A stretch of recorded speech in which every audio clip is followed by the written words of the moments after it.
Yeah. Get Twisted Sundays is about to be epic. Look. What's up, guys? This is the first GridIron podcast season outlook. It's your boy Los the Shark here. I'm joined with Swan and Tano. Say what's up, guys. What's up, man? How you guys doing out there?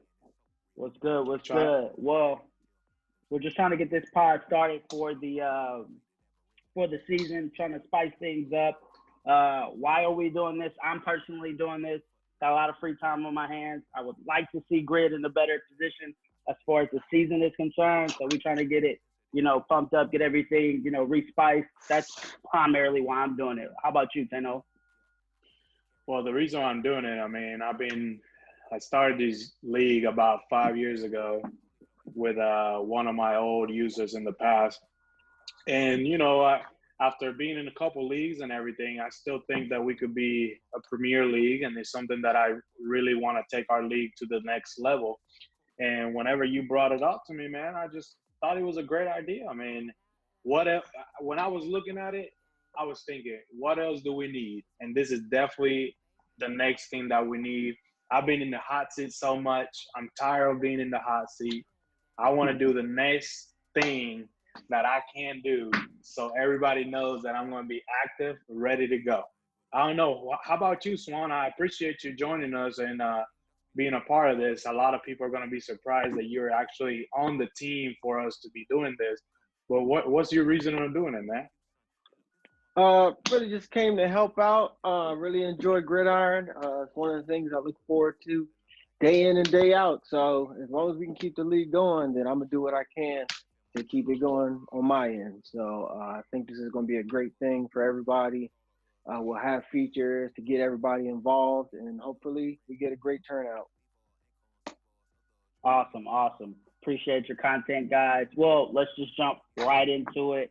Let's start off with some season predictions on some divisions, some, maybe division leaders, maybe, some people who can pick it up. I'm going to jump straight to you, Tano. Let's jump straight into the NFC East. What you got? Well, the NFC East. As a winner, I have the Super Bowl champ, Mr. Sergio fucking meme a lot, Cowboys GM. I think he's going to be number one. Main reason, he has done well living life after that. I mean, he just won a Super Bowl last year. Congratulations to him. I mean, he escaped a very tight game with the Bears GM Ion in that game. I mean, a lot of people question, even to this day, a lot of people question why the hell that dude dropped that touchdown. But, hey, man, I don't know. Dak now is a journeyman. He's probably somewhere down in Tennessee playing whatever he's doing. But I think they're going to win the division. And in my opinion, they're very weak at cornerback. So that's a position that they probably should address within the season during a trade if they want to go ahead and repeat. They started 1-1, got a terrible loss in week one. I don't know what they were thinking. Maybe they were just still celebrating over there in Disney World over this coronavirus. Well, I don't know what the hell they were doing, but I don't know. But, do you got anything on them, Swan? I mean, do you got any stats on them to kind of back my prediction up? Well, the Dallas Cowboys, I face them twice a year, and one thing I can tell you is they are very good all around. Their quarterback does not turn the ball over often, but as of right now, he's 4 interceptions on the season. So they definitely need to get off that Super Bowl wave and get back focused. But they probably are the favorite once again. The linebacker core is pretty amazing. And as of right now, their running back has 38 carries for 330 yards in these first 2 games. So Dallas keeps running the football, and everything will fall in place. Well, again, that's why I pick them. That's why I think they're gonna win it. I mean, as much as I hate Mr. Meme a lot, this guy knows what he's doing, and he actually proved us to be right. Now, the second person who I think is going to be the runner-up is going to be the big spender of the offseason. If someone spent money, if someone threw the house at you, it was the Chemo Philadelphia Eagles. This man re-signed Josh Howard. Well, actually, let me rephrase that. He actually couldn't re-sign Josh Howard, so he actually let him go to free agency and was unable to sign him, obviously, and went into free agency and spent that much more for him. I mean, he could have got him at a value price just re-signing him, and he threw the house at him by just not only adding Josh Howard, he also added Josh Sweat, Dwayne Frazier at wide receiver. That's actually a key position. I kind of want you to be looking at that, Swan, throughout the season. Denard Frazier. Remember that name. If you guys have some battles throughout the season, you want to remember him because he actually does a really good job. And that was a really good signing. But, I mean, the man threw a lot of money out. The key position, though, key position we want to look at is McDowell, the rookie quarterback. What has he done for me lately? I mean, this man went out there and got wide receiver, DN, running back, right tackle, right end. But what is the quarterback doing, Swan? What's the quarterback doing?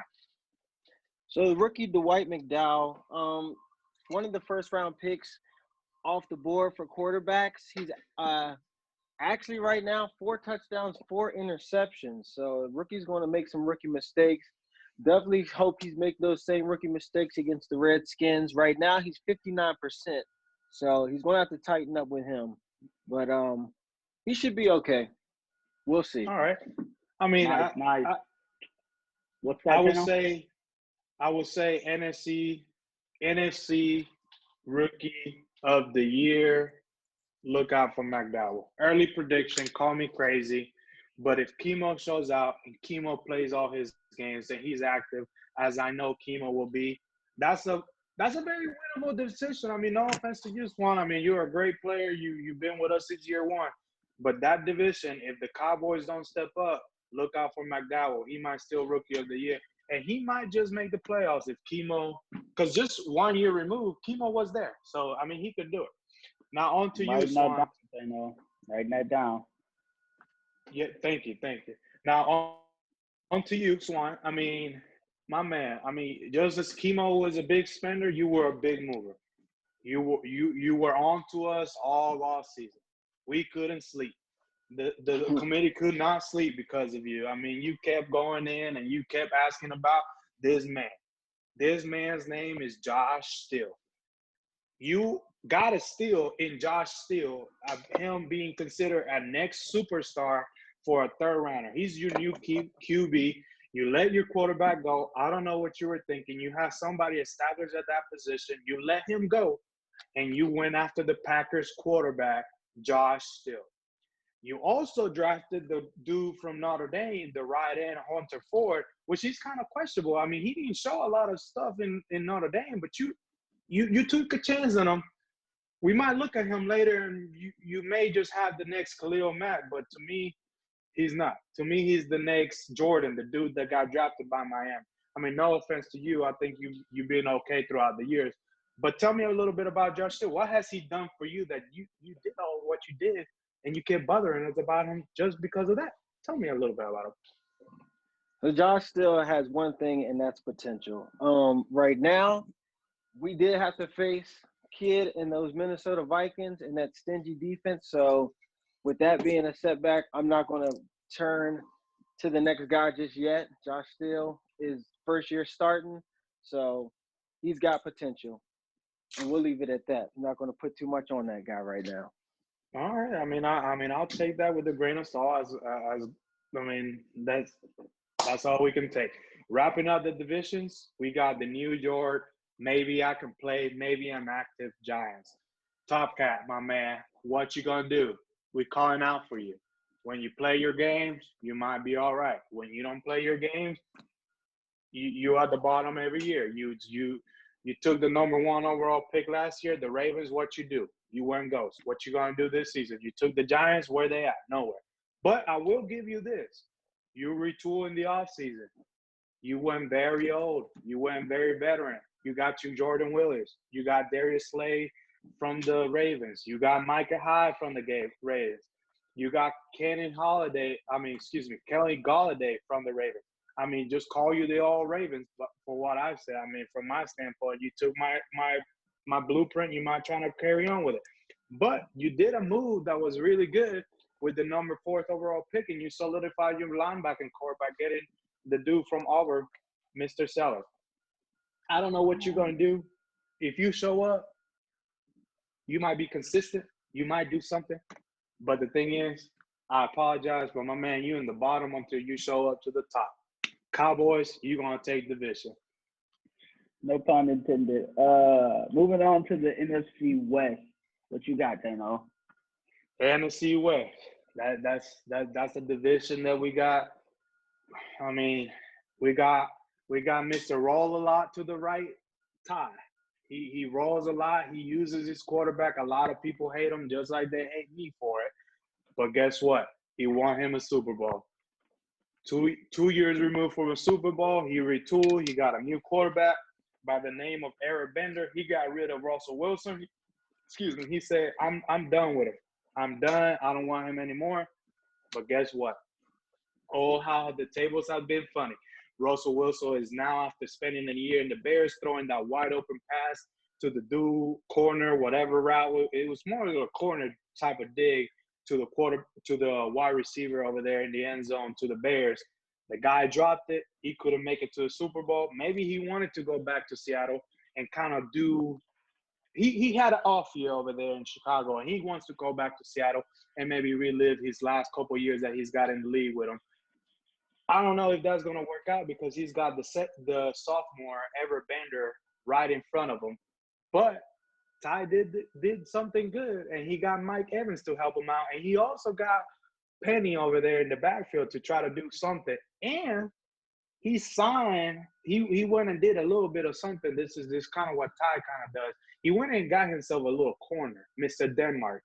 He was a high-priced corner, young, fast, speedy. He went and got him. Ty is doing, if this is going to be his last year and he's going to retire for this matter, he did what he had to do. But is there a quarterback battle over there in Seattle? You tell me. How are they sharing the ball over there in Seattle? What they doing? Well, from the looks of it, it looks like they're getting the ball pretty evenly. Russell Wilson is 11 for 20, 2 touchdowns, 3 interceptions. Everett Bender, 3 touchdowns, 2 interceptions. So they're rotating. I wouldn't say Russell Wilson necessarily had an off year in Chicago. He did make the Pro Bowl, that Super Bowl. I cannot blame that on Russell Wilson, man. That receiver. No. Let me not cut you off. I want to play bad news here. You gonna tell me he had an off year? Yeah, he made the big game, but what do you do when the man is wide open? You throw a perfect pass and he drops it. Are you gonna run home to Seattle? Cut the man. Why do you resign in Chicago? Why do you stay and try to do it another year? One drop pass is gonna define Chicago. The owner in Chicago, he's a little out there. We all know it.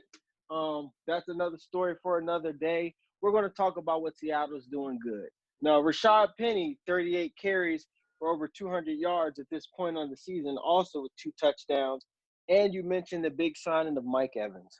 Mike Evans has 9 catches for 131 yards and 3 touchdowns in 2 games. He keeps up this pace, he's looking at a 20-touchdown season. Now, Ty, I know you like to throw it up. And I know you like to spread it out. If you're listening to me out there, my man, start rolling right. Don't stop crying in the chat. Go ahead and finish DK the Metcalf's season on the other side. The Seahawks are going to be a problem. I mean that offense is literally Super Bowl worthy. Literally. I mean, that's just me. Y'all may think I like Ty a little bit more than other people. I just think he's Super Bowl worthy. I mean, you got 2 good quarterbacks. One goes down, 2 good wide receivers on the outside, a great running back. What else do you want from him? But I mean, my only concern with Ty this year would be his defense. Just started. Ty's going to put up points. We already know that. But what about his defense? What is he going to give up? In each game, each week, is he going to be able to keep putting up those numbers to where he's scoring more than his defense is giving up? That's all I'm saying. Yeah. You may be right. I still think he's gonna make the playoffs, though. He's gonna definitely. He's gonna make the playoffs. He's gonna win the division, and he either will be in the AFC Championship game or he'll be in the Super Bowl. I mean, the only The only guy, we'll get to him later, but the only guy that may stop him or may get in the way, we may talk about him in a little later, but he'll probably be in the big dance. I mean, if he plays and the Cowboys don't stop him and he gets home field advantage and he gets everything rolling, literally to the right, he'll be out there. He'll be out there. Now the person that I think that would be the runner up to the division, and this is normally a story of every year, would be Mr. Chris Spencer and the Rams. Now, guys, I want you to think about this. Let me break down a scenario if I could give you one. You think you got a franchise quarterback, but you don't. You try to trade for a franchise quarterback, but you don't get it. You trade up what everyone in the league thinks is for a franchise quarterback, but you still don't get it. And you still end up with Jared Goff, a quarterback. If I were to give you, Los, or Swamp Flu, if I were to give you a starting quarterback, you may have it, but you don't. You may trade for him, but you don't. And then you trade for the number 1 overall pick, and you have a franchise caliber quarterback, but you still don't get him. And you trade up, and you get Kevin Rhodes at D tackle, and you still don't start him. I don't know what we're doing here, because he also traded his starting cornerback and traded for a starting D lineman in Jonathan Allen, and got with a later pick for that pick that he traded the cornerback for at left end. So he got a D tackle number 1 overall, which is the most foolish thing, and I haven't heard nothing like that since Iron drafted a middle linebacker over there in his heydays. But you trade number 1, you try to go for a quarterback, you don't get him. You think you got a quarterback, you don't have him, and then you have the number 1 overall pick, and you still don't get a quarterback. You failed. You Rams are literally the worst offseason I've seen in a very long time. Sir, I wish you the best of luck. You had 2 first-round picks. You still didn't come out with a quarterback. You still got Goff. I don't know. Well, I don't know. I think he's going to be second, but Jared Goff actually isn't playing that bad at this point in the season. He's got 6 touchdowns and 3 interceptions. And I personally thought that D tackle was a great prospect, not knowing it, thinking he's the worthy of the number 1 overall pick. But with the right scheme, with Jonathan Allen and that rookie getting all the learning from him, I think he could develop into a real playmaker. So I definitely agree with the second place for the Rams, but I don't think Jared Goff's going to be as bad as we're prone to seeing. He's starting to step it up. I think he's got to figure it out. But do you agree or disagree? This is just plain and simple, Swan. Do you agree or disagree? This is a horrible offseason. It's horrible. You trade for the number. Like, I mean, we're not talking about the 5th, the 4th, the 10th, the 15th. We're talking about the number 1 overall pick. He is there. That's huge. You have it, and you shock the league by taking a detail. And that's fine. If you want to develop something, you got Eubanks. You got the kid from UCF. Go ahead. You got him. You got the left end. Fine. You need a pass rusher. You got Jonathan Allen. I mean, and Swamp Flu. He got him from you. I mean, you did a pretty decent job developing him. But you're telling me really good. You're telling me that after you trade for a D tackle, you get a D tackle number 1 overall? Well, we got to look at the scheme the Rams are running. If they're running a 4-3, I think it could work. All right. He better be the next Ndamukong Suh or Gerald McCoy. I mean, I don't know. My words, that's the worst mistake he could have ever done. I think that is a franchise killing move, and this guy will not be in the playoffs this year, and he may not be in the playoffs next year. unless a lot of things happen for him to be in it. I mean, that's just my prediction. I mean, just call me crazy, but anywho, moving on to the potential with him behind the reins and with the current team that he has potential. From the times I've played him, from the times you guys played him, his potential is super high. But at most of the time, he's going to play at or below his competition, and it's just a simple factor of respect. If you don't go into every game with a little bit of respect for every player, you can take L's. Yeah, that's it. That's a fair point, and you're much nicer than I am in that one. I picked him number 2 because I literally he's literally number 2 by default, because going on to my number 3, the Cardinals. I mean, this guy went and got is a new coach. New coach coming in with a lot of energy, and this happens a lot where a new coach comes in very energized, very, I'm going to take over the league. I give him to week 8, week 6, week 5 before I have to find another scrub of the streets. But I mean, hopefully, hey, Cardinals, hear me out, man. Stay in here with us. But we like you. But hey, the last coach, which I can talk a little bit about, the last GM was a big spender. I mean, he got you Melvin Gordon. He got you Kevin Fuller. He got you Harrison Smith. He got you Taco Charlton. He got you Tyrann Mathieu. He got you there. Telvin Smith, which means you did a defensive overhaul.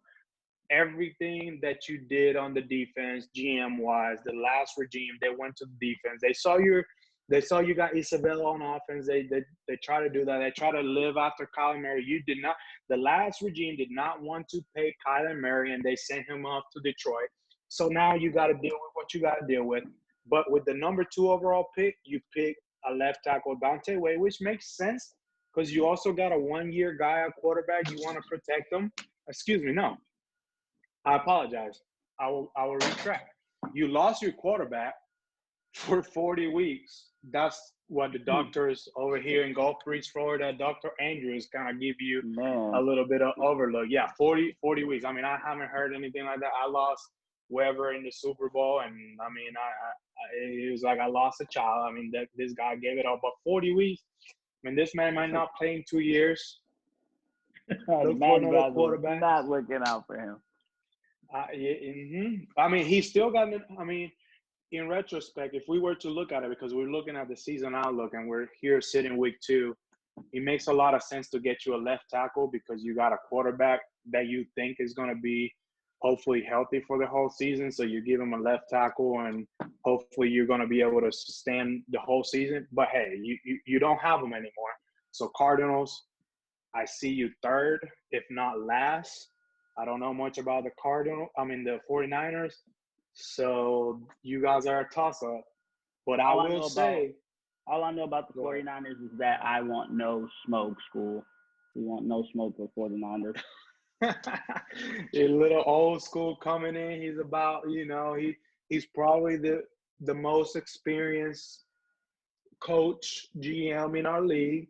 As far as, I don't mean experience as far as Madden experience, but maybe experience as far as, and I don't want to call someone elderly, but yeah, as far as life, he's the oldest one. I mean, but the thing is, the 49ers, they really got to show me something. They only got Colton Miller, and they said, hey, that's my season. They got Colton Miller, a right guard, and they're trying to compete. They're going to be the bottom of the barrel, even though the Cardinals may be tanking now because they may want that quarterback since they may want to restart a new thing since their quarterback is going to be out for almost 2 years. But if the Cardinals do the right move and move for a quarterback this season and try to compete and try to go against my predictions, the 49ers will be last. If not, that'll be a toss-up. Who do we got next? Moving over to the NFC North, how can we break that down? That's Kelly, Kidd, Ian, and Hunt. What you got there, Tano?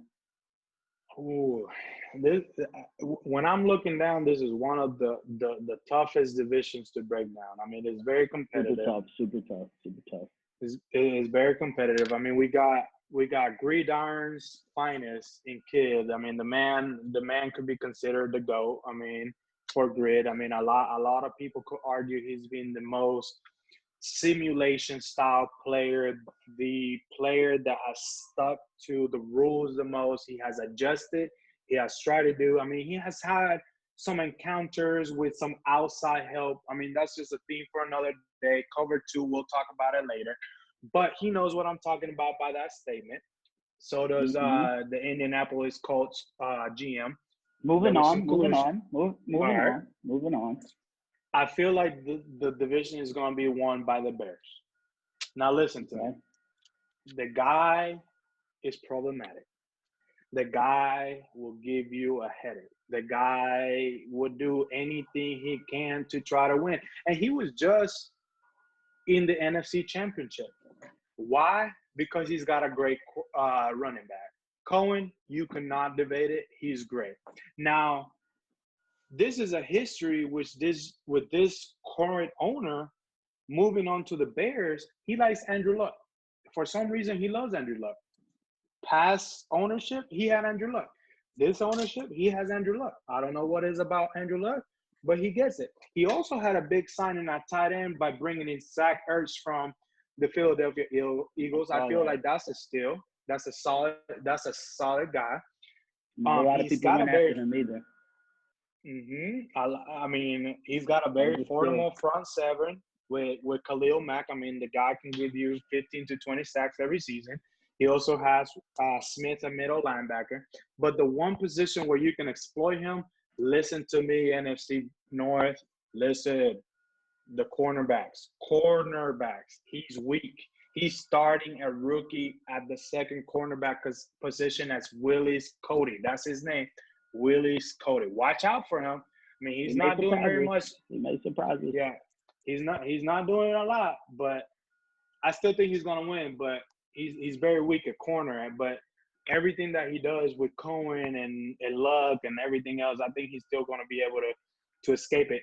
But it's a lot is riding on the Michael Jordan so-called of GridIron with Kid. Is he really playing? That's why I have him as a runner. I have Kid as a runner. Is he playing? Am I not playing? Do I got to go to church tomorrow? Is Final Fantasy coming out? I don't know what's going on. But if this man puts his mind to play, he can actually play. I mean, he's got a great quarterback. He's got a great running back in Golden Cook. He didn't do much in the draft, but he's starting a rookie left end from Indiana. So I don't have much on him. I still think he's going to be the runner-up. He may make the playoffs. I don't know how hard he's going to push for that. I don't know how invested the organization is into putting the front foot forth, as we say, but we'll see. Now, the Packers, to me, has been very silently but deadly. The Packers, since he's joining in, he's actually one of the most consistent improving players that we have had. I mean, he took over a team that had an aging Aaron Rodgers. He had to rebuild the offense. He had to make some running back upgrades. He had to make some defensive upgrades. And what he did last season, he made the playoffs. During the playoffs, I think he realized that he had a lack of running game. So he went out there and got himself Carlton Underwood. Now, listen to me. I did say with the Philadelphia Eagles, and I don't want to play front runner here, but I did say the Philadelphia Eagles quarterback may be the rookie of the year with the NFC. But if Kimo doesn't tighten up, the Packers running back right here, Carlton Underwood might be top 3 or number 1 battling every week with the Eagles quarterback. Swamp Flu, back me up. If I were to say anything about Carlton Underwood, it'd be on his way. And when I say on his way, that's on his way to the Hall of Fame. This guy leads the whole NFL right now with carries. 54 carries in 2 games, 3 touchdowns, 268 yards, and he does not look like he's slowing down anytime soon. Going back to what you said about the Vikings and the Bears. Now, I played the Vikings week 1, and He beat my ass. I'm not going to hold it. The defense was crazy. So if Kid's playing, I might have to pick him to come out of that NFC North. But the Bears, so consistent, so annoying, will get under your skin and beat you to sleep. So that's a very tough division. But if Kid plays, I'm going with Kid. If he doesn't play, Ion's running away with it. Listen, not to be funny, but to be funny, I will say Ion is the most Charles Barkley player we have had. The man does it all. He will win it all. He will get you anything that you want. One, he's short for his position, no pun intended. Two, he always loses in the big stage. And three, he has yet to win since he beat me years and years ago. And since Kid, the so-called GOAT of the league, has been in the league, he has not won. He has not won a single Super Bowl. And let's not remember, I mean, let me toot my own horn here. I beat him in the Super Bowl 2 years ago removed. So the man has still not done anything. So right now, put a star to your name, Charles Barkley. Okay. We're going to cap it here on the NFC North. I will say this about Iron, though. Most of the people, I mean, he rubs a lot of people the wrong way. He gets under your skin. He has that Conor McGregor type effect. But it works. I mean, that's his stint. You know, it helps him beat people. I mean, he gets on your nerves so much that it kind of affects your gameplay against him. The only thing I have about him and Kid, it's the same scenario. It's how focused are they in the season? How focused are they? That determines a lot of the time the NFC North. the NFC Super Bowl runner-up. If both of these guys are focused, we're gonna have a great battle over there. If they're not focused, it's kind of like him and if Iron or Kid gives you a complete focused season to where they're focused throughout the whole finish, going through the finish line, they're usually going to win the bowl. A lot of the times they're not focused the whole way through. They get to the bowl, and because they haven't had that stream of games that connects them to the end, I mean, they just don't have that steam or that wherewithal to finish out the seasons, and it all turns down the focus. But anyway, moving on to the NFC South. What you got there, Tano? NFC South. All right. So the NFC South, I mean, call me biased, call me what you want, but I think my man Yako is going to win the NFC South. I mean, the Saints right now, I mean, they started 2-0. He made the playoffs last season. He's that one player. I mean, I call Iron Charles Barkley. I might call Yako Carmelo. Listen to me now. He lost Dak Prescott. He took him on a bargain deal. I mean, this was just, it took the league by storm the way that he was able to sweep in, go to Dak Prescott's front door and tell him, hey, I want you to come to New Orleans. I lost Drew Brees. I want you to come over here. I got a great offense. I got a great defense. Let's ride into the sunset. What happened? Nothing happened. Go back to Carmelo. He still hasn't been able to do it. Now, he has Marcus Mariota. Dak Prescott, he let him go. Marcus Mariota now's in town. He's looking good. He's looking real good. But the quarterback play over there in New Orleans is not all that he does. I mean, the man produces quarterbacks, but the main thing, as I was looking at around the league, it's very tough to argue against a better 1-2 punch versus the Corvette, Mr. Corvette and Alvin Kamara. Name me a better 1-2 punch, and I don't know. But I'm going to have to agree with you. He's got the 1-2 punch. There's not a better than God and Jesus. The best 1-2 punch in the league. Yako's got it. That's no argument. No. Yako's tough. Rumors. Yako's tough. Yako is definitely the mailman, as you say, of the league. He's definitely gonna give you everything he has during the regular season, but for whatever reason, when it's crunch time. He just can't deliver. I mean, he can't has his deliver. John Stockton. He has Corbett. I mean, he has Corbett. He has Kamara. I mean, I don't know what he's doing. It's I don't know like but he takes that Ferrari to the race. He knows he's faster than everybody. But when it gets time to it, when everybody's pushing their horses, he's scared to just really show what that engine can do. The fancy car that he got, he's scared to push it. He's scared to drive that son bitch, as some people would say. You're right. But can I tell you something, though? Rumors around the league are that New Orleans is trying to upgrade the wide receiver core because they just got Boykins from the Ravens. They got Keenan Allen, which is not very fast anymore. I mean, he's not the fastest. The guy's old. The guy's almost at the end of the road. I don't know that signing. That was a questionable signing. But rumors around the league is that the New Orleans Saints are trying to get Ross. This is a power move. Now, if you want to stop being Carmelo and you want to be MJ and win a championship, get you Ross. Get you Ross. That's Scottie Pippen. Okay. Yeah, get you Ross, get you Corbett, and Corbett let you run into the sunset. Hear me out, Yako. Hear me out, young sir. If you want to win, give up what you want to give up or give up what you have to give up and get Ross.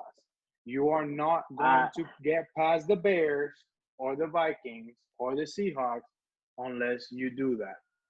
I will say this. If he adds Ross to that roster and he does give up what he needs to give up to do it, it'll hurt. But, I mean, bigger picture, you have to either you have to double team and you have to focus half your defense sometimes to whatever side of the field he's on while still trying to protect the other, because that's how fast the man is, while still trying to protect the other side of the field. So if he does get that addition, that will be tough. At the same time, will he push Ross to his limits? Will you see that 250, 300 game later down the line that you would need to see from that offense? Will he do it, or will he, take his foot off the throttle? I don't know. We'll see. I mean, I have to face Ross twice a year, and he's a headache. He has lost me some games. He's a headache. Moving on to the Buccaneers.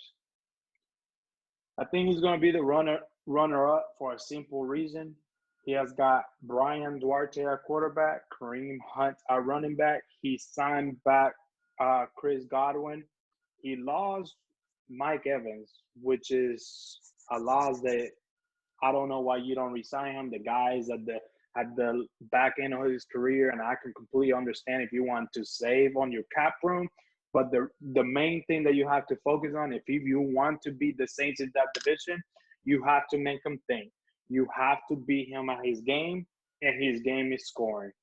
He is not a great defensive player. I apologize, but he's not. He's not known for his defense. He will run and pound the ball, as we mentioned with the 1-2 punch. But you bring back Chris Godwin. That's a good addition. And then you make a move for Callaway. Now, guys, let's break this down. He brought back Callaway, but something probably happened during training camp or something that Callaway he's buried in the depth chart. I don't get it. He's the fourth receiver coming out. I mean, I don't get that one. I heard that too. Who knows what happened? I don't know. Do you got any info on the Saints and the Buccaneers out there, Swan? I mean, you my stats guy. You back me up. You let me know. I just don't get why Callaway. I don't get that move, but go ahead.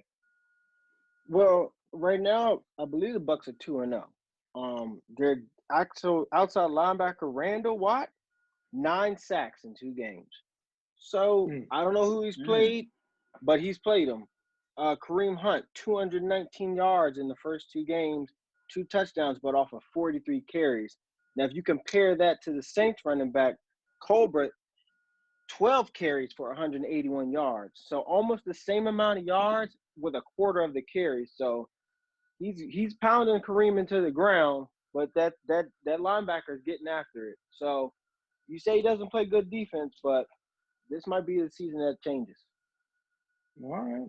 I mean, moving on to the Falcons. I think the Falcons will finish number 3. Donna as you Lowe's have been very loyal to the league since you guys joining in.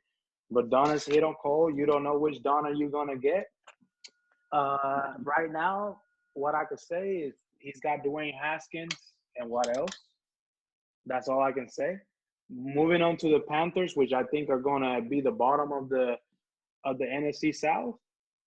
They got an old Cam Newton. Where is he going with the franchise?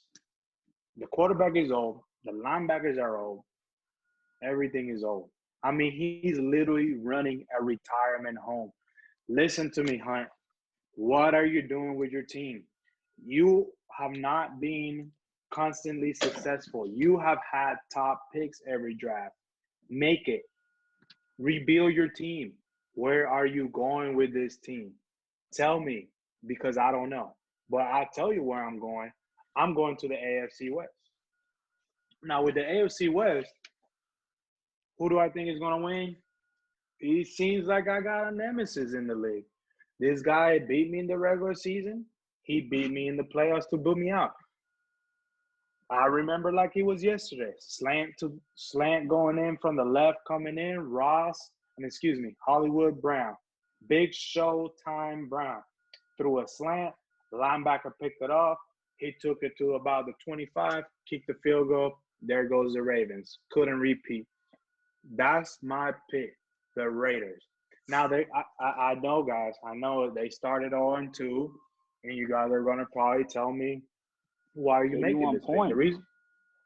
Kobe Bryant. Well, he didn't give up a Kobe Bryant already in the season.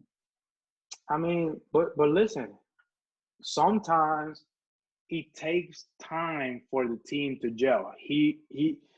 I don't want to say he's a one-hit wonder, but he came out of nowhere. He impacted the league in such big form. I mean, he beat top contenders week after week. I mean, I'm sorry, Lowe's, but I think he beat you in the playoffs. Yeah. So he beat yourself. He beat me twice. He got himself clowny. He got Deshaun Hand. He shore up the front seven to try to stop your running game, my running game, and so others. But he's 0-2.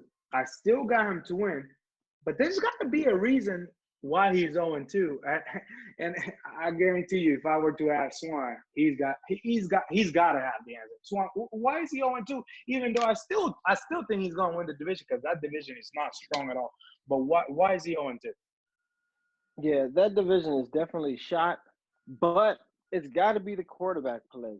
Justin West, 1 touchdown, 8 interceptions. I don't know if he's still kind of drunk off that AFC championship loss, but he's going to have to step it up. He's going to step it up real soon. 0-2 right now, still the favorite to come out of the division, but 1 touchdown and 8 interceptions is a little ridiculous. It's only one quarterback playing worse than that. We'll get to that. All right. Well, I mean, you probably put it right there. Going on to the runner-up to the division. I actually just had a game of the week against them, Mr. Jeremy, the Los Angeles Chargers. I mean, he's got Daniel Gaino. He's able to control the ball. The offensive side of the ball. Does a pretty good job defensively. He traded for Tony Bird from the Buffalo Bills. Excuse me. I think my crown's going to. He traded for Tony Beard from the Buffalo Bills. Now, Tony Beard was able to play in the game, but about the third quarter, he suffered an injury, and he had to leave the game. And that game was tougher than a lot of people would see. We'll maybe be able to expand on that a little bit later. But, again, he's got Daniel Gaino at quarterback. He's got a wide receiver he's developing in Jermichael Lewis, wide receiver. He's a sophomore. He's in sophomore campaign. Jermichael Lewis, Swan Flu. I mean, you may not have a lot of info on him, but I kind of think you should be able to watch him. He's starting over a couple of guys that should be starting over him. But the main guy out of this draft, he got Mr. D. White Barr, rookie cornerback. That's who he's banked, and he put his first round pick on. And we'll see. I mean, my wide receivers did not do well in that game, but that was just because of the quarterback play and the game plan. But Barr may be someone we may be talking about later on, maybe a top 10 pick for Rookie of the Year in the AFC. In the AFC, so we may be able to look at that. And now the third pick for the division, I would think, is the Chiefs. And this is a toss-up with the Broncos. Now, they're both new users and a new coach, new leadership. The Chiefs got a really good team. I mean, Pat Mahomes and a fast offense led by the wide receiver core, and they just got a left tackle with the number 6 pick. That's something that you can build your team upon, but the guy has done nothing for the league, so I do not know what to speak on him, so I can't expand much. That's why he's 3, maybe 4 in the division. Now, the Broncos, though, they have a new coach, which used to be in my old division as the Pittsburgh Steelers, and he did not do well. That's a tough division, but he did not do very well. But moving on into a new job, new offense, new scenario, weed is fucking legal over there in Denver. Maybe he gets a new comment. He went out ahead and drafted the number 1 quarterback off the board, Mike Moran, with the 3rd overall pick. That's someone we want to look at. Yeah, he went up and did that.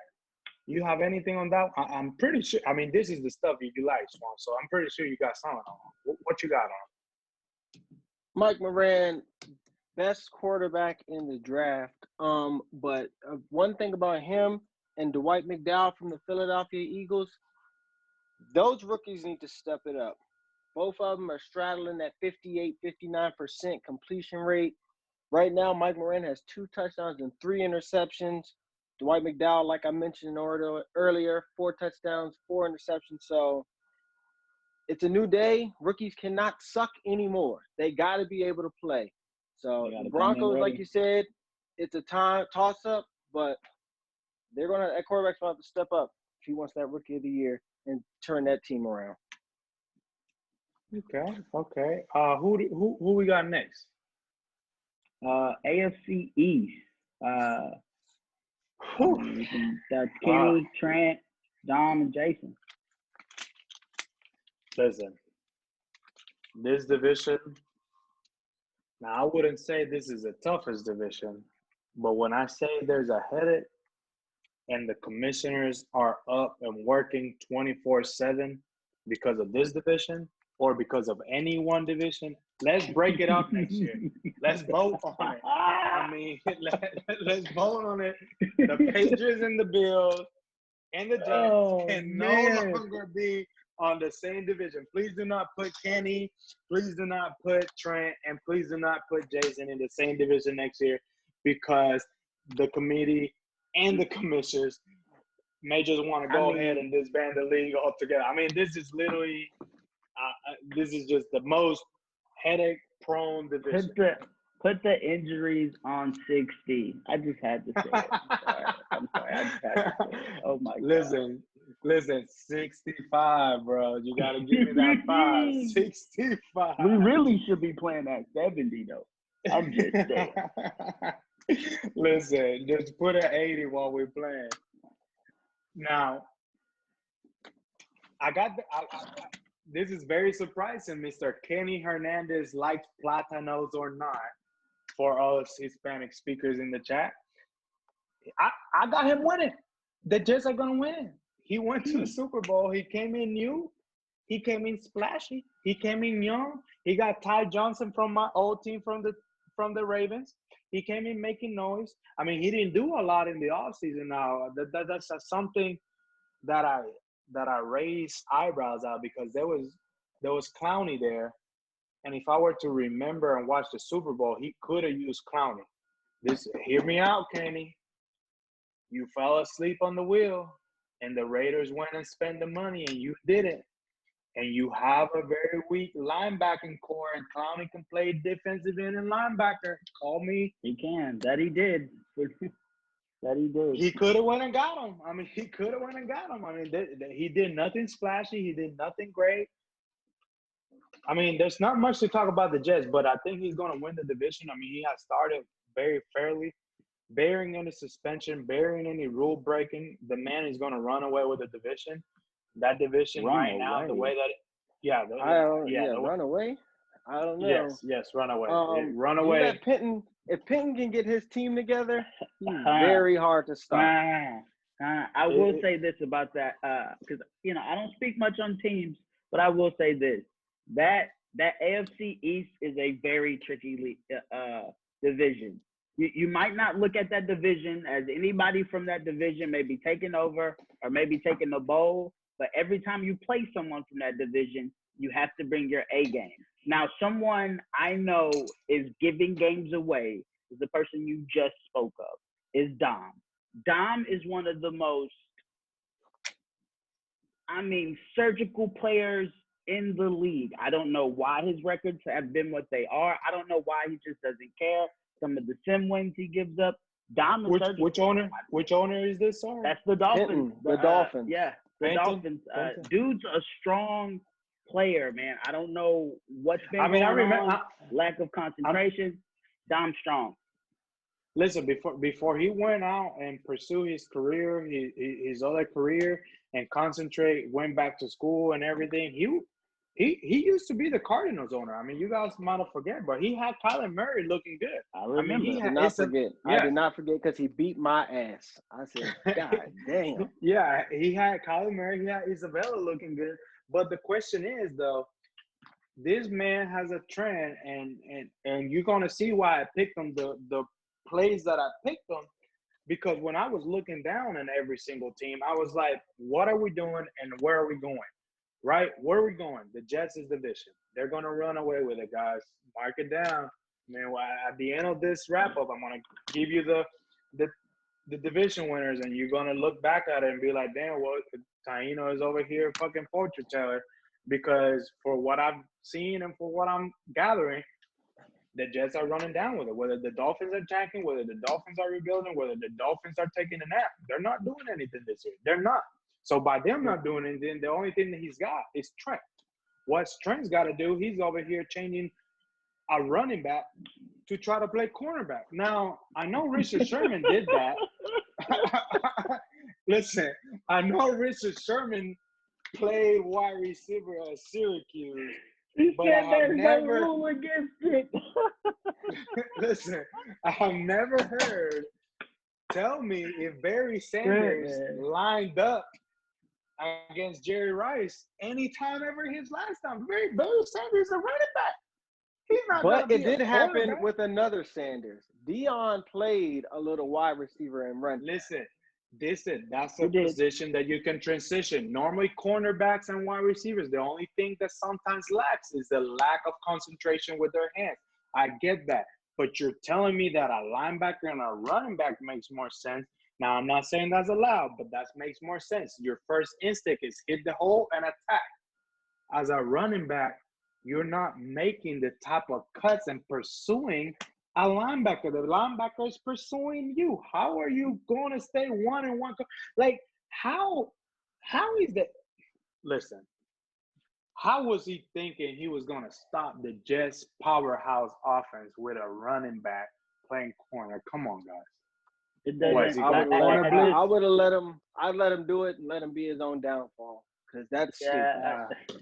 We shouldn't even spend any more time on it, fellas. Moving on to the AFC North, what we got going down over there. Before you give me it, let me just give you the number 2. I got the Patriots on number 2. Cornerback. He actually got a cornerback playing cornerback. McPherson, he's 1 year in. Let that man play cornerback, Trent. He's your cornerback. He's starting. You own the division in the past until Jack's out here. Number 3, I got the Dolphins, the man that you guys are saying. He did really good. He got Oscar Perry off the draft, a cornerback. He got a left end, Britton. He also got a rookie running back, Clayton, which I would love for you to follow his career, Swamp Flu Clayton, in the AFC. If this guy is really playing, he will put up big numbers. And he also traded away Fitzpatrick to get Clayton. That's the pick he went and got Clayton. If I'm not mistaken, either Perry or Clayton, he traded him away. And then number 4, I got Jason, the whatever Bills. He traded away Tony Beard.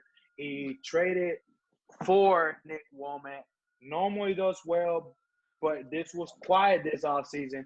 But the guy to watch, he's got a wide receiver starting in the second slot, Dudley Bradshaw. I know I'm throwing a lot of names at you, Swan, but you got Dudley Bradshaw. Now, the Bills are not great for developing players. They normally die when they go to the Bills. Look at Baker Mayfield, which I also want you to maybe look at it sometime in the season and see what the Browns did and look at what he's done over there in Buffalo.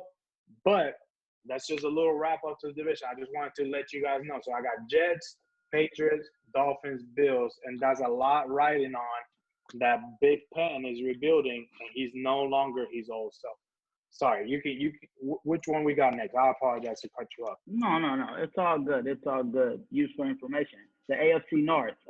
AI, yourself, Tano, Kyle, and Steelers.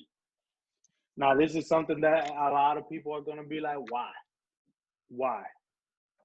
I picked myself to win the division, and this is probably something that you would do, Los. Swamp Flu, with all due respect, you have a Super Bowl winner in your division, so you may not have the same benefit. But why I picked myself? The last time that I won a Super Bowl, I had a wide receiving core. A lot of people say that Lamar can't throw. I know he's really good on the ground, but if you look at it, he's averaging over 200 yards on the air, and he's doing very well touchdown to INT ratio. Maybe Swamp Flu can expand on it, maybe in a little bit. I also added some tight end depth with my 2 tight ends to 3 tight end sets in Safarian Jenkins and Trey Burton. But I will say that I drafted a bust in Luck. I thought that was going to be the next guy in middle linebacker. I had a linebacker that has done very well for us for the last 2 years, but I wanted to add some depth because I'm very old on linebacker on the left outside linebacker position on Mr. Hill, I believe that's his name. Yes, Hill. But I'm old at that position. So I went ahead and drafted a linebacker to maybe grow him to be the starter. They also, coming out of my training camp, I moved a safety to cornerback. Armstrong is his name. He did very well at safety, but now he's going and line up against wide receivers at the cornerback position. Plus, I got the leading MVP and the defensive player of the year in Lamar Jackson and Elliott. I mean, argue against me as much as you want to. I got a loaded offense. I finally got 3 tight ends how I like. I got 2 wide receivers, Thomas and Hollywood Brown, and I got the defense how I personally like. Do you have anything against me, Swan? I know you got some stats there because you're probably going to say something negative. Well, Lamar Jackson is over 80% on his completions, and he 6 touchdowns to 2 interception ratio. So he's still on pace, and he's about 250 yards rushing already. So he's about 5th in the league compared to running backs who's got about 300. So I don't know what the Browns are doing this offseason. Oh, Lamar having that. So to your argument, can Lamar throw or can Lamar throw?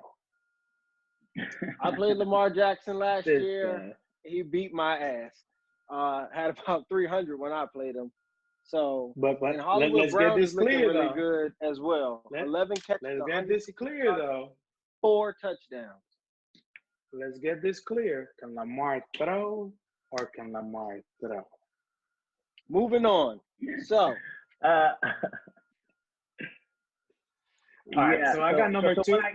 What I can say about the AFC North, from what I can see, from what you got down before you move on to the second, is that although you do have the Ravens coming out, and I would agree with you, but AI and Kyle. I mean, that's a tough division. You cannot look past them or overlook them.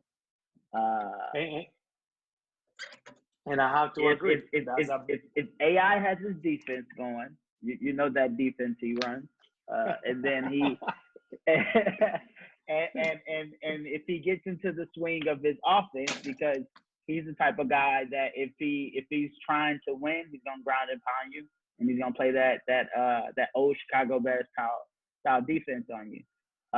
If he stays in that mode and he stays focused and playing, each week, you got him. But AI may dip out here and there, and his focus may not be there. So you're right, and to maybe my defense, I think the AFC North and maybe the AFC South, with a very hard competition from the NFC North, are the hardest divisions in the league. I mean, every time we play, we battle. I mean, my division probably every other year changes a division champ. Right now, the Ravens are 2-0. The Bengals, which are my second pick, the Browns are 1-0. They have yet to play against the Chicago Bears, which that's a very intriguing game, which I would love. The reason why I didn't pick that as one of the games of the week is because the Chicago Bears failed to appear last week. They failed to appear. You got to play the games. You got to play the games. The man failed to appear. You got to play who the knows? games. I mean, if we're going to be honest, I mean, AI might get another forced win for this week, because who knows if Iron's going to show up. And you're right. You're right. You never know. But the Browns, something that stood up for me is when you talk about someone that likes to run the ball and control the ball or the possession of the game and likes to play the defensive battle, this is AI's game. And he went, let me tell you what he did in the offseason. Let me just real quick. Thuney, left guard. Gentry, left guard. Corbett, right guard. McLean, left guard. Drafted, right tackle. Burnham. If you were to ask me, he just retooled his all offensive line in the offseason. Is that going to work out? Over 90 strength. You can do that. You can be very strong and you can hit a point of contact whenever you're engaging onto the person in front of you. But the matter of the fact is, you still have to develop that chemistry. Would he have that chemistry going into the season? Maybe we will see it at week 8, 9, or 10 when they're being able to practice with each other. But the main thing that I want to point out is, maybe you guys haven't heard around the league, Denzel Ward. Ask me why, ask me where, ask me what's going on. He's benched. He's not starting. He's coming out of the nickel spot. He's not old. He's very young. He still has his wheels. And he's got a very weak linebacking core, fast but weak. What are we doing over there in the Browns? That's why I have him number 2, and I think he's going to bounce back, because I think because of that defensive-minded type of game that he plays, he'll be able to show up. And that has a lot to do with the one factor here. The reason why he's 2 and not 3 is because of Bengals. Now, the Bengals has put up to the trading block, as I mentioned earlier, Ross and Josh Allen. You put in your quarterback and your wide receiver on the trading block, you're rebuilding. Why are you rebuilding? You just made the playoffs. Add some pieces. Build on of it. You also got a weak secondary. You also got Dustin Winters from Missouri, a quarterback behind Josh Allen. You do not have a formidable option at quarterback when you go away from Josh Allen. I don't know what he's thinking. I don't know if he sees someone in the college ranks right now that is calling his name. I don't know. I don't want to say a player is tanking for a player, but this looks fishy. That's why the Bengals are 3. Coming in at 4. He came in very strong. He comes from the hip-hop background, very JC-like owner. We like what he's bringing to the league. He traded for Jalen Smith. He got D.D. Westbrook. He got our 2 running backs, Matt Britt and Bryce Love. He's got a great quarterback, but the division is so tough, and he has not shown me anything. The Steelers, I'm last. So repeat: Ravens, Browns, Bengals toss up. Steelers finish it out. But a lot depends on, is Josh Allen leaving Cincinnati? Is Ross leaving Cincinnati? If they do, that man might be fourth in the division. He might not even make the playoffs. Wow. Yeah, he's got Bold Josh statement. Allen on the trading block. 4 touchdowns, 6 interceptions. But is Josh Allen really drawing that much interest from guys around the league? Maybe Cardinals might be interested, but Josh Allen's also up for contract renegotiation. So that could be a big factor. Can he afford him? All big factors. Moving on to the AFC South, guys. What do you have in this mayhem of the division, Tano? AFC South. I mean, you are going to probably like my prediction, obviously, and this is not biased whatsoever. I have you Texans winning the divisions. The reason why I have the Texans winning the divisions, you went out and got your the rankings. You went out and got you a center. You went out and got you an inside presence in Cameron Jordan, whether you're starting him, playing him, but he's still a presence. You went out and also got you Leon Jacobs. You do got affordable and very strong front seven that's gonna kind of lead you to it. And let's not forget, you still got Deshaun Watson. And I don't know why the all Cowboys regime will ever let you get Zeke Elliott into the AFC. I hate to see him, but you still got Deshaun Watson and Zeke Elliott. So this is not something that you can just forget. And you just won last year, and you have created a hashtag. Hashtag is time. It's time for what, Lowe's? You came in the playoffs, it was time. You beat your opponents, it was time. But when it was really time, Lowe's, what do? You folded. So is it really time, or is it really, really time? Swan, what you got? Yeah, Zeke Elliott, 6 touchdowns on the season. We're only 2 games in, okay? And Zeke's touched pay dirt 6 times. 39 carries, 330 yards. Deshaun Watson also playing well as usual. 6 touchdowns, 3 interceptions. But I'd have to say that Marquise Valdez-Scantling is the problem in that division. 9 catches for 313 yards and 3 touchdowns. Texans have playmakers, but I don't think I'm picking Houston to come out of that division. The Jaguars are looking pretty good, and the Colts have forced 10 interceptions in 2 games. So Now, I don't know if any of those guys have played each other yet, being it's only week 2. Whoever they played, they all beat the brakes off of their opponents. Listen, I understand what you're saying. Like I said, the AFC North and the AFC South, to my opinion, are the most well-rounded, hardest division. Now, we also have the Bears and the Vikings over there trying to battle. But when you talk about well-rounded, every other year, it seems like they change division winners. So that's to my argument. I have a very close second and a very close third, 2A, 2B, as you could say. We have the Jaguars and the Colts. The Colts, I put them a slight bit of an edge because there are still some believers of the Church of Cali. The Church of Cali was a great movement that we had about 2 or 3 years ago. The man took the league by storm. He won 2 or 3 Super Bowls in a row. But if there is a name I compare this coach to, is Mike McCarthy. You guys remember Mike McCarthy? He had a great quarterback. Aaron Rodgers. He was able to do it with Aaron. He was able to do it a little bit with Brett Favre. But what happens when you don't have the great tools? What happens when you actually have to go out here and show me something? We will have to see. Now, he has not done anything. He has not won in the past couple of years. He has not made the playoffs.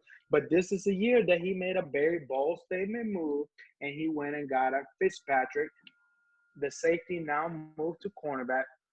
He has a great quarterback. He didn't really do anything on the offseason as far as free agency moves, but defense is always the strength of his team, and he has a really great secondary. I mean, it will be really hard for a quarterback to pass 250 yards plus on this defense. That's why I really have them too. And Lowe's, you have a very great opponent whenever you have to face them. I mean, I'm giving you a little bit of insight, and I don't want to sound biased, but I'm giving you some input on what the hell his strength is. So hopefully you take some notes. Now we also have the Jaguars.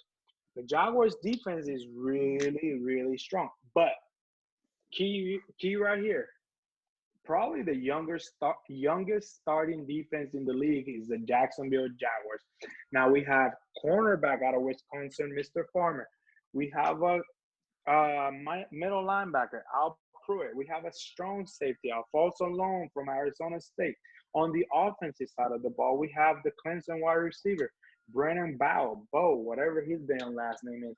But this is a very young team, and normally Coach John Roberts likes to play those young guys, but this is really, really young this far into the franchise's year. So I'm kind of questioning that move. Is he really trying to make it? What is he really doing? He has a strong D-line, but kind of strong, very strong D-line, but weak linebackers, which is why I picked him 2B, not third, 2B over Cali's strong defense, 2A. But I'm pretty sure Swampful is going to argue against me because he's probably got his defensive numbers. Yeah, Jaguars defense playing out of their mind. Yes, it's only been 2 games. Each defensive end has 5 sacks. Free safety has 3 interceptions. And what their defense is doing that the others are not is getting into the end zone, okay? They're turning the ball over, and they're scoring. DJ Shark, 10 catches, 242 yards, and 3 touchdowns. I'm picking Jacksonville to surprise that division. So you're telling me Jacksonville defense is actually outdoing the secondary and defense of the Colts? Is that really what you're telling me? Colts have 10 interceptions. Both of them are putting up points. They both are actually 1 and 2 in points for. But there we go. Jacksonville's put up more. That's why I have a very 2A, 2B. And the only reason why I'm picking you, Lowe's, coming out of that division, the only main reason is because you have showed us lately that halftime is time. It's time for something. It's maybe not time for you to win because you didn't show it out on the playoffs, but it's time to win the division, which you formerly did. And you guys, all 3 of you guys, Colts, Jaguars, and Texas, left Shotty's Titans in the dark. Now, well, let me just say one thing, because you mentioned Cali not being able to perform without that quarterback. So, yes, he's 2-0, but his quarterback, Kirk Kelly, 3 touchdowns, 3 interceptions, but the man is 41% on his pass completion. 16 completions and 39 hitting the floor. You got to put him at 3. He's not doing it offensively. His defense, they must have played the line for somebody. Or did he play the Titans? We don't know. But those 2 quarterbacks lead in interceptions. And Cali's got 10 of them.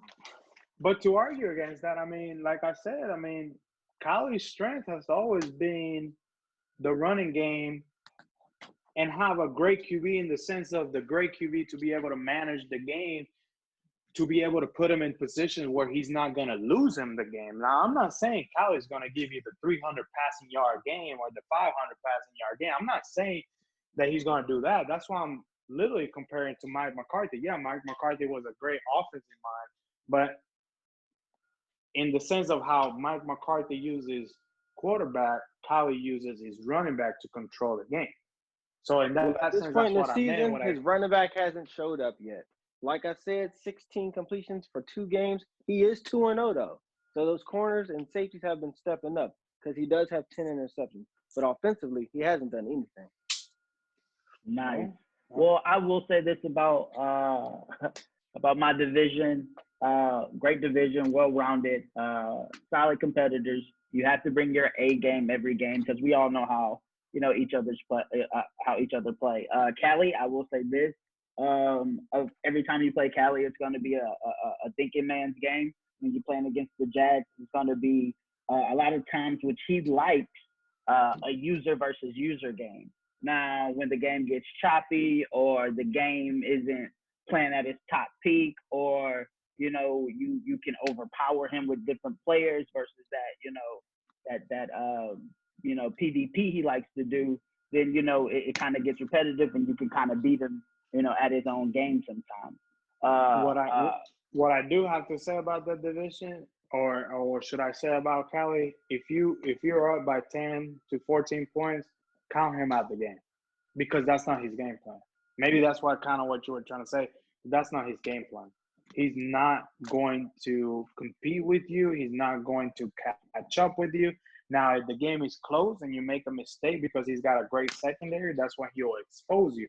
But when it comes down to he's got to catch up and he's got to come from behind, he's not that guy. He is just not that guy. Anyway, let's move on to the game of the week, man. Week one. Before we finish, Titans last in the division. He got Dak Prescott, and he got a strong safety from Middle Tennessee with the 5th overall pick. I feel like that's something that is kind of impactful. Dak, how are you doing in your new home? And the safety out of Middle Tennessee. Swan, you have anything on him before we move on to the game of the week? Well, Chance Bill, a lot of people had him rated pretty high coming out of the draft. Looking at him through camp preseason, he doesn't look like he's the guy, but statistically he's playing pretty well. He does have a sack on the season. He does have an interception. And I think he leads his team right now with 7 tackles. So that could be a good thing, but it's also a bad thing. Anytime your safety's leading your team in tackles, means they're getting past the first 2 lines of defense. So don't know what the defense is doing there, but he's at least giving it his all and not giving up too many points. Now, the best player on that defense is Dak Prescott, because he gets the defense the ball more than anybody. Right now, Prescott has 13 interceptions and 4 touchdowns. That was a big transaction for the Tennessee Titans, but we're starting to see that I don't think Mariota was the problem there, okay? He's now in New Orleans playing lights out. Dak's now in Tennessee, and he's playing lights on.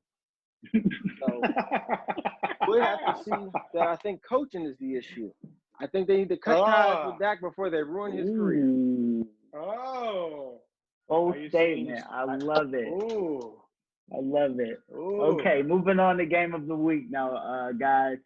Huge game. We had Dallas, Sergio, the Super Bowl winner from last year, versus Yaco. Any takes on that, Tano? Well, the simple reason why this was chosen to be the game of the week is because I have the Saints coming out of the South.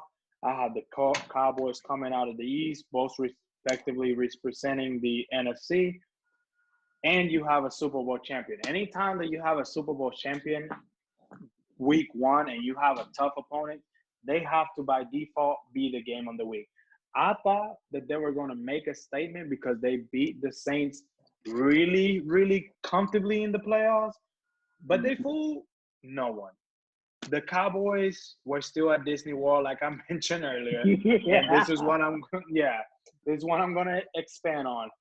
Their running back gave up 2 fumbles. He actually flopped the ball a little bit more than just twice, but the Saints defense were only able to recover 2 times.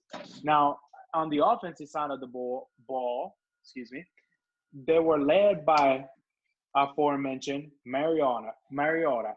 He had 212 yards on the air, 2 touchdowns, and then on the ground, they were led by the one tandem of the 2, Corbett, 181 yards on the ground with 2 touchdowns to finish up the game, 34-10. Not so much a game of the week.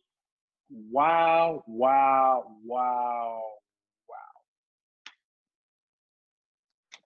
Yeah, definitely noted. In this game, you kind of expected Craig to get off for a little bit. I mean, and he actually had a good game. It's just not the game they needed. And, from the game plan they posted. I actually watched this game.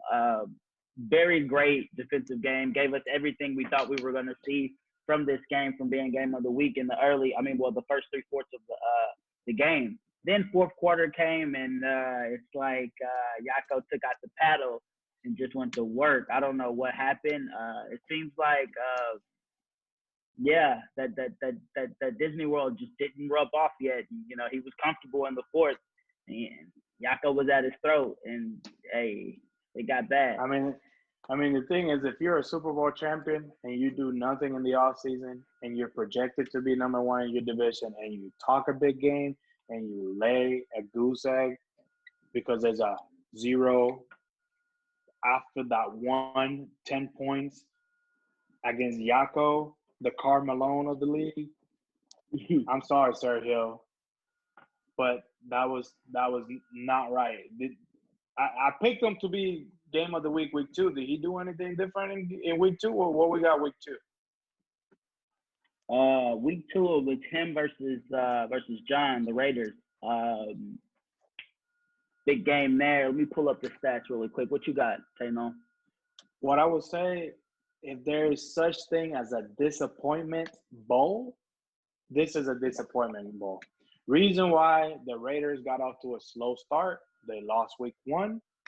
They beat the old Super Bowl champion and myself twice, talked a big game, went into the playoffs, did well, lost in the AFC Championship game, came into week 1, lost. They hangovers because of West turnover issues, as Swan Flu previously stated, and then they go to play Sergio in the disappointment bowl because of how Dallas came out of that first game, and they lose, and they allow 45 points, not just 34 like Sergio allowed to the Saints. They allowed 45 points. I mean, Sergio, this was not a defensive shutout by any means by Sergio because he allowed 33 Sergio gave up 33 as well, yeah. But at least the quarterback of the Dallas Cowboys went with 243 yards during the air, 2 touchdowns. He did have an interception to hurt him. Craig, though, he got a little upset, and he put up 224 yards on the ground with 2 touchdowns. It was a makeup game. That was the game they needed last week. I mean, he gave up. I mean, he fumbled the ball about 5-6 times. He might as well hold on to something this game. I mean, it was just a matter of odds. I mean, can you hold on to it or not? You're a professional football player, and you yourself consider and by the organization as a superstar. I'm very surprised Sergio didn't drop them after week 1 after the appearance that I saw. Bowen, on the other hand, the Raiders quarterback, to add on to his interception woes, he added 2 touchdowns. Now, if we remember, Jameis Winston of the Tampa Bay Buccaneers did such a season of giving 30 touchdowns, 30 interceptions. Wes, are you Jameis? Can we play Scooby-Doo and take that mask off? Are you Jameis and April fooling us? Because you were turning the ball over quite a lot. Nah, he only won 58% throwing as well. I mean, really, it was a bad game, man. And the thing about it is both running backs were actually doing well. The Raiders running back just really couldn't get into the game because not only did Sergio have the ball most of the time, he was up. So felt like he had to throw the ball to try to keep up. Couldn't really get anything going with his offense until the fourth quarter. But, I mean, Sergio's defense giving up more just to, protect more, not to give up the big play. So, I mean, his, the 86 passing yards that he did have, it's kind of clouded in there. But, I mean, he did well on the ground. But, yeah, definitely ugly defensive game by both. Not well. Okay. Next game we have New England versus Jets. Now, see, my Mr. Kenny Hernandez, the Platano King, as Mr. Jason will call him, try to break his damn identity. He won 35-21. Now, a lot of people will say 35 points. This man just went out, lights out. He's got the next LA Rams type of office, St. Louis Rams greatest show on turf. Negative. His quarterback threw for 3 interceptions. There was terrible quarterback play by both teams. The one standout out of this game was defense. Yes, he allowed 21 points. A lot of that was a lot of yardage in garbage time once he had the game wrapped up. But Jamal Adams, Mr. Jamal Adams has backed up his play since he's been in the league. since day one. The man is a turnover machine. He had 2 forced fumbles, 7 tackles, and anytime there was Jamal Adams around the ball, the receiver could not handle. Like, I know that there's certain stats that you just don't track, but when this man was around the ball was not connecting to the wideout. Those are stats we cannot track because they're not literally tangible, but the man is an enforcer, and that's why, again, the Jets will win the division because this, on week 2, was a statement game. Yeah, I can agree. And I didn't see that running back playing cornerback either. That might have helped him, but I don't know. Yeah, Robbie McCourty, the quarterback, young guy, was actually, he threw the ball 33 times, completed it 63. A lot of his passes, 3 of his passes went to the other team, but for the most part, he tried his best. 305 yards he put up in that game, and it wasn't like he had a couple, one big play here, one big play there. His longest throw was 38 yards, so he was definitely dinking and dunking that whole game. Just couldn't get it done in the end. Anything we got here in the last game of the week we have here is Ravens Chargers. Tano, what went on with that game? I actually watched a little bit of that game. What went on? And I honestly would give it a lot to Jeremy. I don't know if the Ravens play down to the opponent or the Chargers play up to the opponent, because this was one of, I would say, Jeremy's best games by far. I mean, he held the Ravens offense to only 20 points. He was not able to contain Lamar, but he was able to contain the offense to 20 points because the Ravens were driving, and they had to settle for field goals. And that's something that if you want to beat the Ravens, that's something that you're going to have to do. And it's kind of crazy that I'm speaking myself in third person, and I'm kind of giving the league a kind of insight of how to beat the Ravens. You kind of have to have a guy spying Lamar every play. That's how I beat you. Anyway, moving on from that comment. You spy Lamar every play, maybe send some guys from the corner at him. You can't give him time, and you have to make him uncomfortable. Uncomfortable meaning, hey, you send those guys from the edge. He either has to step up in the pocket, make a throw quick, or run. You got somebody on his ass. As soon as he's running out, get that Lamar shit out of here, and it's shut down. But it's easier said than done. I will say that. And that's an extremely fair point because, he went up with 232 yards on the air, 2 touchdowns. He did turn the ball over. Crucial, where it seemed to be at the time, pick in the end zone because, at the time the game was tied. The Ravens were moving. He threw the pick in the end zone. One would have thought that's a touchdown. It was a late read by Lamar, and as an MVP winning quarterback, that's a read he has to do a little bit earlier. We will talk that in practice, and we will shore that up. But he still, he threw 232 yards on the air, 2 touchdowns. And as the league knows, he went for 128 yards on the ground. So, all in all, it was a really good defensive battle. I take nothing away from Jeremy. The guy is still, in my opinion, going to be coming out second out of his division, and he's a very formidable opponent.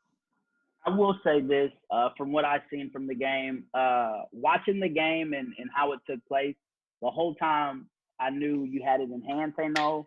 I'm not trying to be biased or anything. The game was up for grabs. If anybody else, if AI was in that situation or if Powell was in that situation, they'd have took that game from you because you was definitely the game was up for grabs, and it was definitely up for grabs for Jeremy to take the game from you. It just, you could tell by how it was going, he just didn't have enough to do it. So by the end of the second, maybe going into the third, game was real tight, great game, but in end all be all, I knew that Lamar would pull it off. So great game. Anybody else have any content on the game of the week?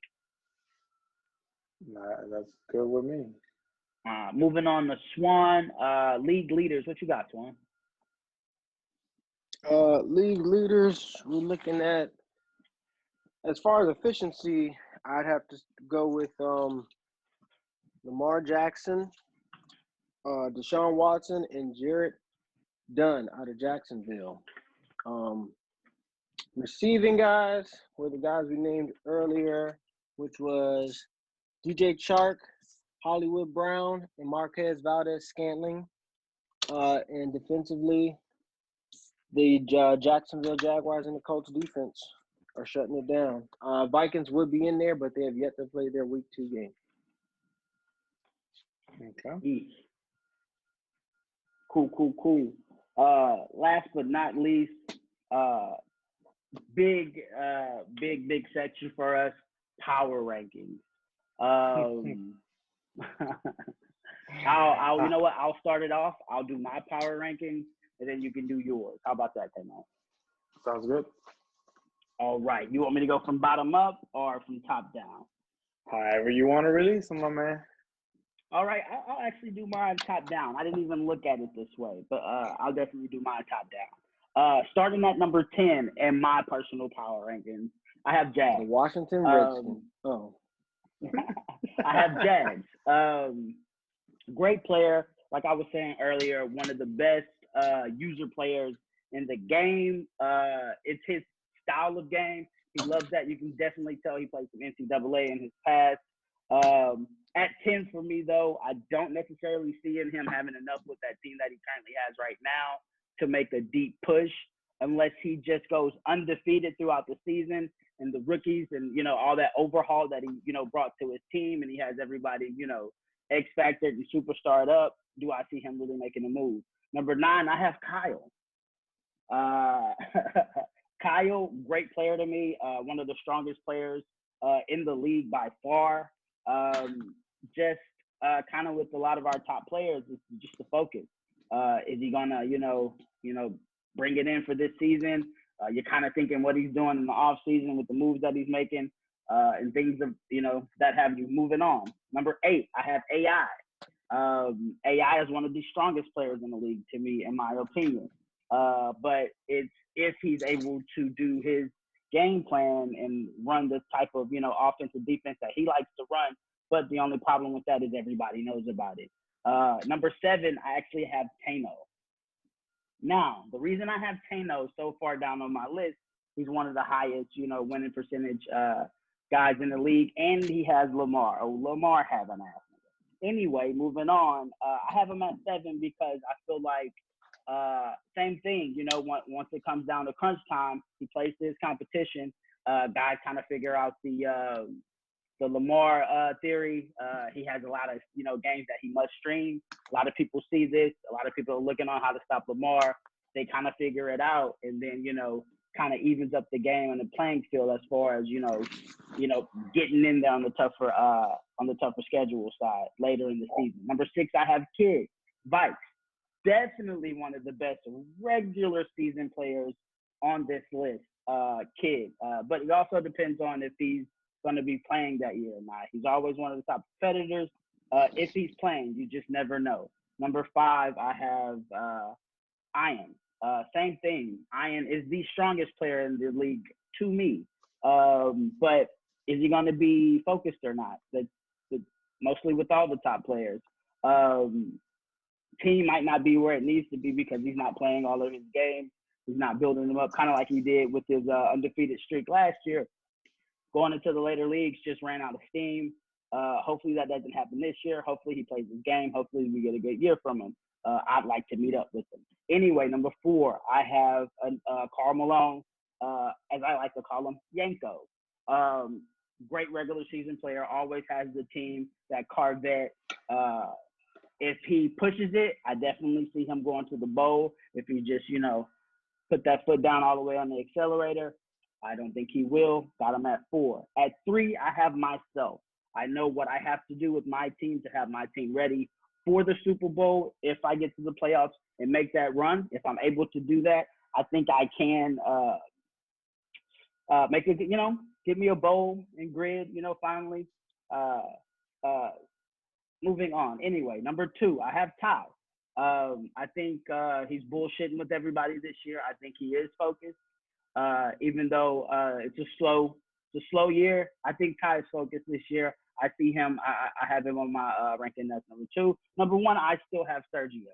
The reason I have Sergio at number 1, even though he got smacked by Yako week 1, is because this is Mr. Ice in this thing. The playoff run that he had last year was just all off just ice in the veins. The guy didn't buckle when it was time to buckle. He always said, never mind the throw and drop. We're not even gonna bring that up. But despite that, ice in his veins, number 1 on my list. What you got, Fernando? All right. Well, so I mean, we agree on 1, and you will see the spot that it is. But other than that, we disagree on everything. Well, no, we agree on 2. I think there's 2 that we agree on. I actually have players on the bubble. I got players on the bubble too.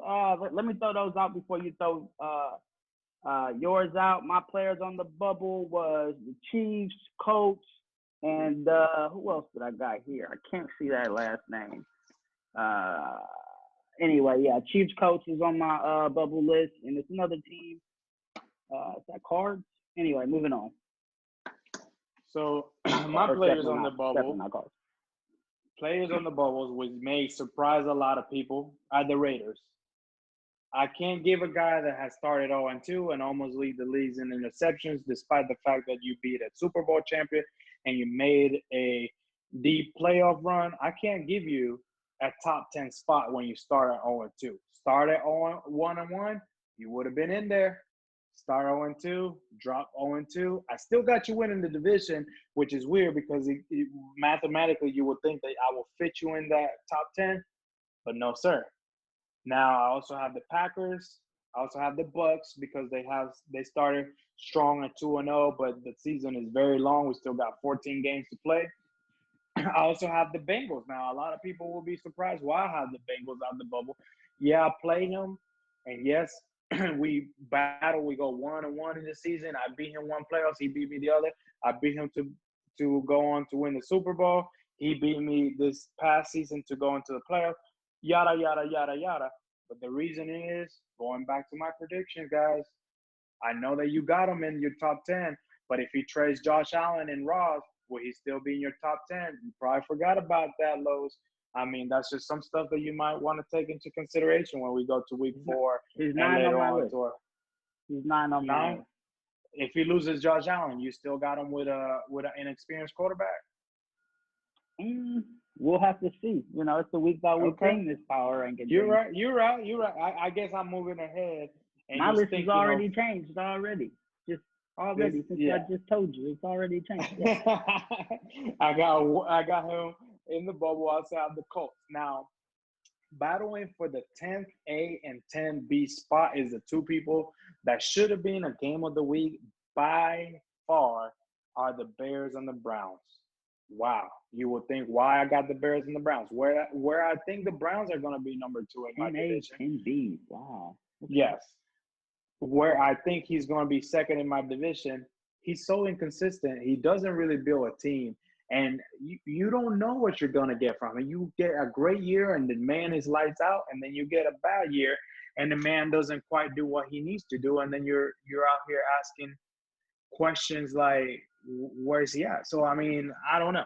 And then you have the Bears, which he will be a lot higher in my list had he not lost the opportunity to shine in a game of the week when the lights shine the brightest. The league was going to watch him. We were going to watch him. And he didn't show. It will be a big statement if he beats the Browns this week. If he shows up and he moves to 1-1, he may move up on the list because that list may change depending on what week 3 and week 4 may do. Now, going to number 9, I got Cali and the Colts. The reason why I got them, there's some believers still for the cult of Cali, the Church of Cali. He's starting 2-0. He's got a top 5 defense, as Swan previously stated. He's got a really good secondary. He can control games. I think he will give you guys in that AFC South very, very, very hard games, but it's still a top 10 play. Now, rolling with number 8, I got the Jacksonville Jaguars. The reason why, yes, he beat me in the past. Yeah, he's a hard opponent, but the thing is, he doesn't perform in the playoffs. He probably hasn't won a playoff game in a couple years. He doesn't get to the AFC Championship game. He doesn't get to the Super Bowl. He's just that guy that shows up to the dance, shows up with the girl, and the girl goes with another guy. He's that guy. He shows up with the girl, looks pretty, and the girl doesn't leave with him. He's the friend guy. He's the guy that gets friend zone every time. Give him number 8. He's the Jacksonville Jack. Plus, he's young. He's young. I mean, I just named 5 starters, rookies. I don't know if he's going to be able to overcome that in such a tough division. That's why I got him third in that division. Remember, 2A, 2B. He's got 2B out of that division. Even though he's a little bit ahead of the Jaguars in the power rank, the Colts in the power ranking, he's lower in the grand scheme of things, in my opinion. Then I got the Super Bowl winner, the Dallas Cowboys. You ask, whoa, you got him 1, I got him 7. What's the disconnect? Wow. You cannot lose by 24 points. Call it a hangover, call it what you wanted, but you cannot lose as a Super Bowl champion the first week to show what you're doing. The lights are bright. You are in your dome. You're at home. It is a game that everyone's waiting for the kickoff of the season, and you are the opening game, and you give up 34 points. You're still a great player. You're still the champ until being on crown. But you do that, you're number 7 to me. Now, we have agreeing on number 6 with the Vikings. He's 1-0. Now, this is very dependent on which kid is going to show up. Is he going to show up with the cover 2 kid? Is he going to show up as one of the GOATs of GridIron? As he's going to show up as the guy that's going to show up every week and play his games? Or is he going to give up? Now, number 5, I got the – it's time for you, Los. It's time for what? It's time for win. It's time to do something. It's time – like your phrase or your hashtag is time. But we don't know what it's time for because you did not capitalize on that hashtag. I mean, you came in there with the Green Reaper. You did. You got some followers. You got the league started up. People actually started using your slogan. People started doing what you were wanting to do. But guess what? When it was time, there was no time. And you still have no balls. So rolling up to number 4, the Saints. I think that's another one we agree on. Yeah, I got y'all. If you beat the Super Bowl champ, you have to gain some respect. And if you beat him as dominantly as you did, 34-10, and dominate not only through the air, but through the ground with a total of almost 400 plus yards with your main players, and Sergio as a Super Bowl champ can't stop that or can't do anything about it, you, my sir, are top 5 to me. Number 3, this is going to probably be a shocker, Kenny the Platano Man Hernandez. The reason why he's number 3, he came in here, did what he needed to do. Within 2 years of his hiring as the New York Jets GM/coach, he went into the Super Bowl. What else is he going to do once he's got more time under his belt? He learns to exploit people's weaknesses and everything. He can only expand on what he can. I think he will be in the AFC Championship game. I think he may be in the Super Bowl again. Now, the person who I think will be in the NFC Championship game will be the Seahawks. If he shows what he showed for a half versus the Bears, and I know that you said the Bears is one of your top guys when he shows up and play, and we abides by the rules, but he beat him. He beat him through a half. He was up on him. He was doing what he needed to do. I think he's going to take care of business, mainly because he's going to be able to escape his division due to the fact that it's not very strong. So he's going to make the playoffs probably by default, probably be able to get a top seeding and be able to control his destiny through the seeding and may be able to control that side. Yes, he may be able to control his destiny. I got him at 2. Okay, I got him at 2 because I see him in the Super Bowl. Oh, okay, so that's another one we agree on. Then the person who I think is going to win the Super Bowl and I think is going to represent the AFC and is going to beat the Jets and he's a prior champion and has the last MVP and has the last defensive player of the year and the most hated. And in order to win, you have got to be confident is myself, sir. I will be back in the championship game representing the AFC, and I will probably have a 12-4 to 14-2 record. Whether I get a bye or I'm able to get into the playoff, I will probably represent the AFC. I will probably win the Super Bowl this season, which is going to be a very formidable statement. I'm probably tied or one Super Bowl behind Kid in the history of our league. I will make the statement. That's why myself starting at 2-0, having the MVP, Defensive Player of the Year, and still having Lamar and my running back, which is something that a lot of people miss. My running back was lost during that playoff loss last year, and my running back was the MVP prior to Lamar. So I got the MVP running back and the MVP quarterback, which we failed to mention, and a very good 2 wide receiver tandem this year. I see myself in the Super Bowl representing the whole league and winning for us in the AFC side. That's my top 10. That's what I have to wrap up this one. Awesome. Well, there you have it, guys. Any closing statements, Swan? Any closing statements, Tano? Yeah, well, I mean, this one was lengthy. If you guys were able to stay throughout of it all, I appreciate you guys. I know it was big. We had to break down 32 teams. We had to break down league leaders. We had to break down people to watch. We had to give our power ranking.